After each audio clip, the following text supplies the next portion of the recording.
Bonsoir mesdames, messieurs et bienvenue dans ce nouveau contenu sur notre chaîne On Air Media. Ce matin, on va parler de l'ONIES, l'Office national des infrastructures qui a fermé lors de la seconde journée des playoffs les stades pour les matchs qui devaient se jouer.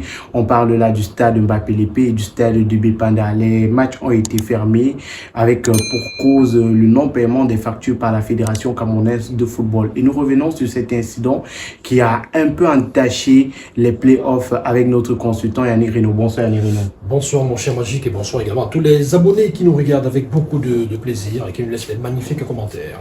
Il faut dire que les playoffs dans l'organisation, depuis le début, il y a quelques jours seulement, c'est un succès en termes de masse dans les stades, en termes de spectacle aussi.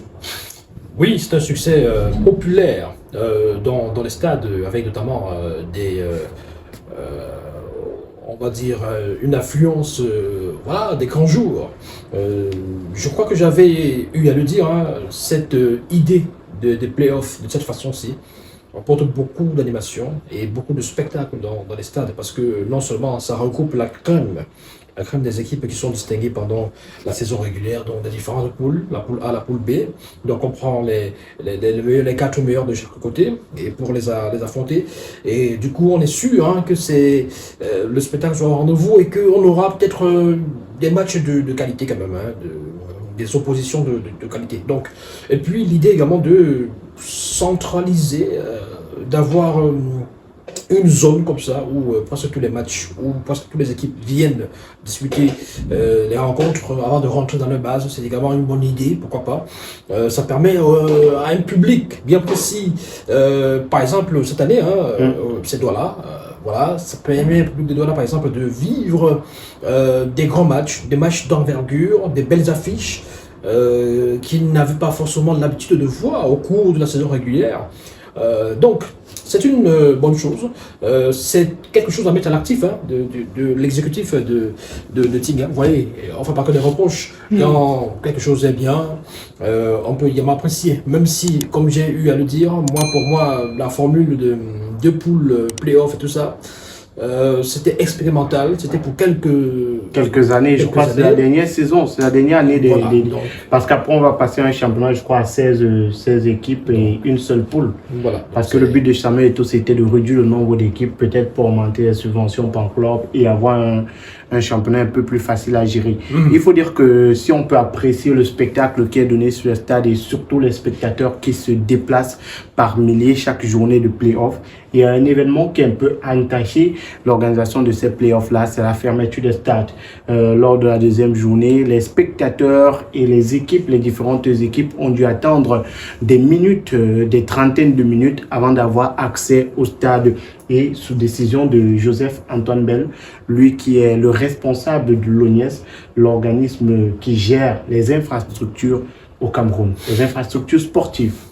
Oui, Joseph-Antoine Bell, peut-être pas comme personne physique, mais comme personne morale, c'est-à-dire quelqu'un qui incarne une structure comme l'ONIES qui gère les infrastructures sportives au Cameroun, qui a pour rôle les entretenir et voilà, les mettre à la disposition des entités qui organisent des événements sportifs et pas seulement dans ces différentes infrastructures là. Donc Joseph-Antoine Bell, à travers une sortie, plusieurs sorties d'ailleurs, voilà, accordé à certains confrères, a évoqué le non-paiement des factures, le non-paiement des frais d'entretien par le FECAFOOT, qui est l'organe, qui est l'entité qui organise le championnat camerounais, le championnat de première et deuxième division. Il faut dire que à la base, c'est la LFPC qui était chargée normalement d'organiser les championnats. C'est-à-dire que ce n'est pas forcément le rôle c'est pas forcément à la FECAFOOT d'organiser les championnats, mais avec tout ce qui s'est passé, avec les différentes contingences, le comité transitoire, voilà, organise le championnat sous la bannière de la FECAFOOT. Donc, du coup, la FECAFOOT, pour avoir accès à ce stade, pour que les équipes, étant donné que les clubs n'ont pas de stade, parce qu'il faut quand même préciser à l'endroit de nos abonnés, les clubs qui évoluent dans le championnat camerounais, pour la plupart, presque tous même d'ailleurs, n'ont pas de stade. N'ont pas de stade, c'est-à-dire que de stade personnel. Parce que lorsque vous avez votre stade, on ne vous impose pas de le louer encore.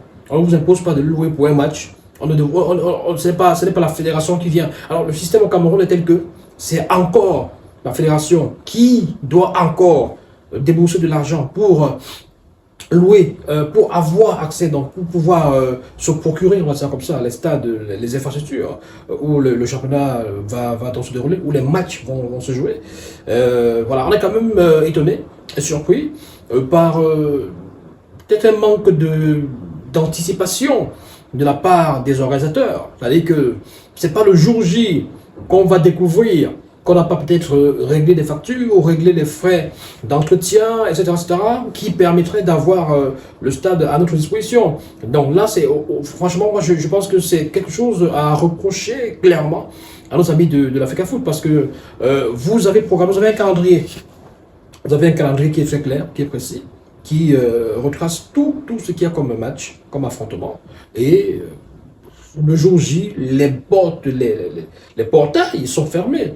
Et on vous dit, à quelques minutes d'un match, que les équipes ne peuvent pas avoir accès parce que l'organe ou l'entité qui organise les matchs n'a pas réglé les factures qui permettent d'entretenir le stade, et en cas de, par exemple, d'obscurité, c'est-à-dire que si la compétition se poursuit dans la soirée, dans la nuit, il faudra aussi le carburant, etc. Ils ont sorti une grille tarifaire avec tous les récapitulatifs de ce qu'il y a comme dépenses, notamment par rapport à ces infrastructures. Donc c'est quand même assez étonnant que on arrive là, que la FECAFOOT qui organise le championnat n'est pas prévu, n'est pas anticipé. Je pense que quand vous organisez un événement, vous savez déjà ce qu'il faut faire, vous savez ce qu'il y a comme dépenses et ce qu'il y a comme différentes, comment je vais dire ça, différents postes de dépenses. Et donc du coup, vous n'avez pas le droit d'être surpris comme ça à la dernière minute, parce que ça jette une image qui discrédite je veux dire, le championnat camerounais, qui discrédite même les efforts que vous fournissez. Parce que si on est d'accord de se dire que c'est un exploit, c'est une bonne chose que les playoffs se déroulent comme ils se déroulent là, voilà, avec un certain engouement, avec le public, avec du monde, avec même l'intérêt des médias internationaux, l'intérêt même des fans à l'international pour les playoffs. On voit des images où le public est massé dans les gradins, où le spectacle est beau. Et après, vous avez cette autre image des supporters qui sont devant le portail, un portail fermé, ils ne peuvent pas avoir accès. Les joueurs, vous avez des bus, des équipes, des clubs qui sont garés à l'extérieur et qui attendent. Dans ce cadre-là, ça peut aussi parfois impacter sur le rendement de certains joueurs. Vous voyez des joueurs qui vont venir rester là dans un bus, attendre, patienter pendant des heures, qu'on puisse négocier, faire des dépôts Orange Money pour pouvoir avoir accès au stade. Donc c'est quand même assez dommage. Il faut dire que Joseph-Antoine Bell a livré une interview à nos confrères de CFoot. Dans cette interview-là, il parlait notamment des impayés de la Fédération camerounaise de football, et il renseignait que depuis le début du championnat cette saison, la fédération n'a pas payé les frais d'entretien pour les différents stades. Et il revenait également sur de nombreux autres faits. Il rappelait que ces frais ont été payés, raison pour laquelle au bout d'un moment, il a décidé de rouvrir les stades. Il faut rappeler que la décision vient de Joseph-Antoine Bell, qui est à la tête de cette institution-là. Et Renaud, à quel niveau sont les relations entre Joseph-Antoine Bell, le responsable de l'ONIES, et le président de la Fédération camerounaise de football, Samuel Eto'o? Est-ce qu'on peut dire que les relations entre les deux hommes, avant que chacun ne soit à la tête de son institution, étaient bonnes? Écoutez, on sait qu'il y avait au départ, il y a quelques années plus tôt, les relations étaient très bonnes. Étaient cordiales, étaient fraternelles. D'ailleurs, on a vu des gens se prendre bras dessus, bras dessous, devant les caméras. Il y a eu l'approche des élections à la FECAFOOT en 2021. Il y a eu beaucoup de choses qui se sont dites. J'ai pas envie de forcément revenir là-dessus pour donner l'impression. Peut-être même avant, il y a eu des choses. L'élection d'avant. Oui. Où Seydou Mbombo Njoya est élu. Oui, mais même malgré ça, quelques temps, on voyait quand même Joseph-Antoine Bell et Samuel Eto'o quand même toujours il y avait des relations cordiales, il n'y a pas de souci, voilà. Je voudrais pas donner l'impression que les deux responsables de ces deux entités sont dans une bataille qui transparaît dans la gestion de leurs entités, de leurs organes dont ils ont la charge. C'est pas forcément parce que on ne s'entend pas très bien que tout cela arrive. Je pense que Joseph Antoine était clair. Pour que des matchs, que des événements aient lieu dans ce stade, il faut débourser quelque chose. Donc si vous ne le faites pas, vous n'avez pas le droit. C'est très simple. Ce n'est pas une affaire de complot. Parce que si on le dit, c'est un peu comme accuser Joseph Antoine de rancune. C'est-à-dire qu'il serait par exemple rancunier. C'est-à-dire c'est un peu comme si Joseph Antoine serait en train de vouloir nuire à Samuel Eto'o-Fils en fermant les portes ou les barrières de ces différents stades.